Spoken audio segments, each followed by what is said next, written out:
Sababu kwa muda mrefu tumekuwa tukisukumwa na ukame, lakini Kenya sasa tungeomba serikali yetu ni ya kwamba zile pesa wamehifadhi za emergency zianze kufanya kazi real time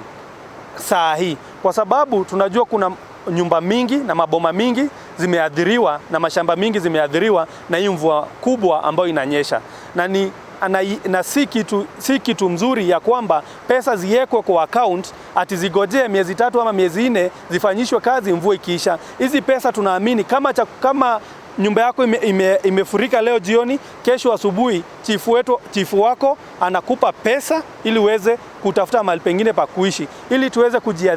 kujiadhari na yale maugonjwa yanaweza toka juu ya hii mvua. Tena kitu kingine tungehimiza serikali ifanye, hao vijana walikuwa wameajiriwa wa kufungua mitaro kutoka county government na national government waendelee kuongezewa, kwa sababu mvua ni mingi. Tuweze kufunguliwa mitaro yetu ili sewage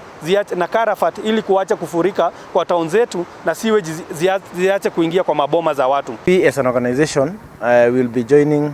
other world leaders in attending the COP28, which will be held from next week in Dubai. And as an organization, we are very happy that some of the agendas that will be on the table will really affect the Kenyan man, the Kenyan woman. One of the agendas is about the reducing the greenhouse emissions, because African countries and mostly the poor countries have been one of the worst hit by climate change, and this has been brought about by greenhouse gases emission done mostly by the rich nations. And so this is a platform where we are now going to